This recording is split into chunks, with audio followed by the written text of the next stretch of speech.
news for Cosmopolitan and now regrets misleading women on feminism. Sue Ellen Browder wrote fake news before fake news was ever a thing. Except she prefers not to call it that, not because she's embarrassed to admit she wrote fake news, although she's certainly not proud, but because she thinks the term fake news is too vague to understand. Browder, a Cosmopolitan magazine writer for 20 years, describes what she wrote as propaganda. The goal? To sell women on the idea that sexual liberation is the path to a single woman's personal fulfillment. The goal? To sell women on the idea that sexual liberation is the path to a single woman's personal fulfillment. The goal, propaganda is very sophisticated, Browder tells the Daily Signal. It's half-truth, selected truth, and truth out of context. Propaganda is not used to just sell products, she adds. It's also used to sell ideas. Prior to writing for Cosmopolitan, Browder worked at a small daily newspaper in the South Bay Daily Breeze, just outside of Los Angeles, when she and her husband unexpectedly got pregnant. They were far more excited about it than her bosses at the newspaper were. They told me I could only work for 5 months into my pregnancy, and then I had to quit, Browder recalls. That experience turned Browder, who was born and raised in a small town in Iowa, into a feminist. The year was 1869, and getting fired for being pregnant was a wake-up call. The situation made Browder, who graduated from a Missouri School of Journalism, realize that women had quite a bit of work to do. Women could not apply for credit in their own name. There were help-wanted ads, wanted male and help-wanted female, she says. Women couldn't go to law school or medical school in many cases. Now, what's interesting about that part is Dr. Frances Cress Welsing. I'm going to say that again. Dr. Frances Cress Welsing was a doctor at this time. And we all know, if you pay attention, if you listen to Frances Cress Welsing, she'll tell you, she talked about all the time that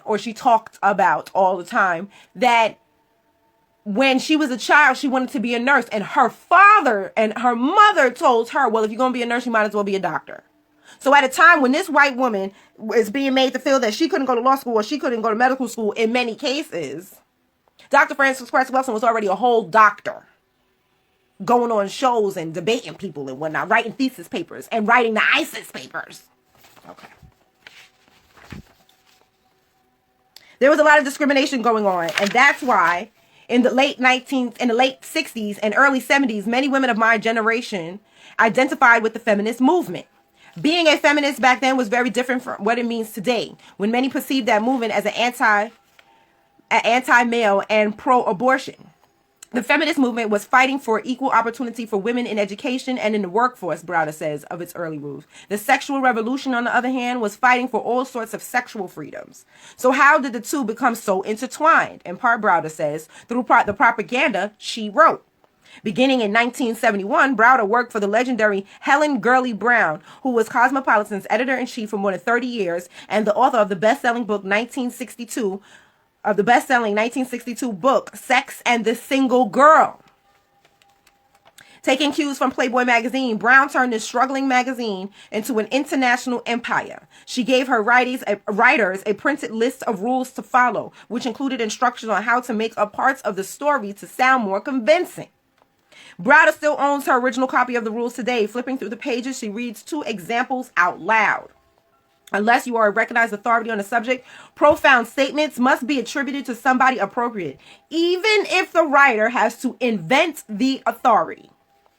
Try to locate some of the buildings, restaurants, nightclubs, parks, streets, as well as entire case histories. In cities other than New York, even if you deliberately have to plant them somewhere else. Most writers live in New York. 92% of our readers do not. By planting salacious stories about having extravagant affairs in places such as Cleveland and Des Moines, Browder says the magazine spreads its more throughout the country and throughout the culture by pretending that they were much more widespread than they actually were. One of those Cosmo's mores was the idea that abortion was a woman's right. One of those Cosmo mores was the idea that abortion was a woman's right. Years before the Supreme Court ruled it a constitutionally protected right. Let's try to read that whole sentence over. One of those Cosmo mores was the idea that abortion was a woman's right. Years before the Supreme Court ruled it as a constitutionally protected right. Browder details the story of how a small group of feminists inserted abortion into the agenda of the women's movement in her 2015 book, subverted how I helped the sexual revolution hijack the women's movement. She documents the disgust of many pro-life feminists. But from that point on, the narrative was set. Essentially, all women want this, and that's how propaganda works, Browder says. While Browder was married and living a traditional lifestyle, quite different from what she was espousing in Cosmopolitan, she too was corrupted by his influence. So that's what I always say. Every time I sit here and I watch, a lot of times when you sit here and you watch these feminists, these white feminists, they marry. Hillary Clinton is a huge feminist, and might I add, she wears a lot of pantsuits, and she wears a lot of pantsuits. No matter how many pantsuits she wears, she don't never turn her back on Bill. Ever. No matter what he do and who he do it with and where he did it at and how he got caught doing it. She never said nothing. His birthday was not too long ago. She wrote the most glowing report, how much she loved her husband. And she's the #1 feminist. We sit here listening to these people who got traditional lifestyles tell us that we don't need no man. Why they go home to their man and child and family unit, regardless of how many pantsuits. She too was corrupted by its influence. At one point, the ideas in those pages seeped into the most personal decisions she and her husband could ever make. At 27 years old, Browder was happily married with 2 children at home. When she became pregnant with a third, she and her husband decided to get an abortion. It was 1974, the year after Roe versus Wade. Browder, who lived in Los Angeles area and later in 2 parts of Connecticut for most of her time writing for Cosmo, says she had the abortion in the same hospital where she previously gave birth. I did not realize what a traumatic experience that would later be in my life, how much that would haunt me. Now, I'm not here to tell people what to do with their bodies, but every person I know that has had to have them did not make the decision lightly. It was something that they felt that they had no other choice to do. It wasn't something that they repeatedly did. But they all say that they were haunted by the decision. After about 20 years later, in 1994, Browder's last piece appeared in Cosmopolitan. About 10 years after that, she converted to Catholicism, blah, blah, blah, blah, blah. Let's get to the good part. Why all this hijacking of the women's movement, Browder asked? Money.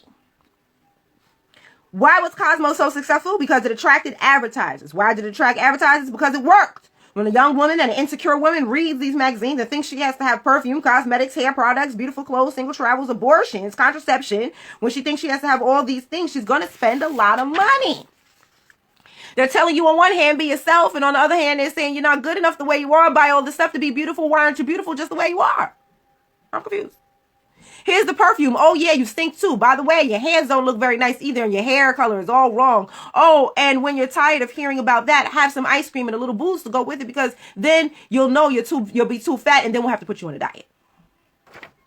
Sitting in her bare apartment without the slightest bit of makeup on, Browder, now 74, giggles at the ridiculousness of the ideas she once told women were the secret to happiness and success.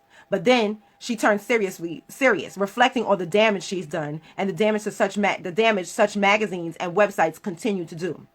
Now there's the other side of it. I say we're all liberated. Are we? She asked. On the one hand, yes, we can go to college, we can get a degree, we can be doctors, we can be lawyers, we can be engineers, which black women were already all of those things prior to 1960. We can do all this stuff. We can make all this money. But Browder pauses, looking at the iPhone on her kitchen table. How liberated are we if our girls have got that in their pockets before they can even think?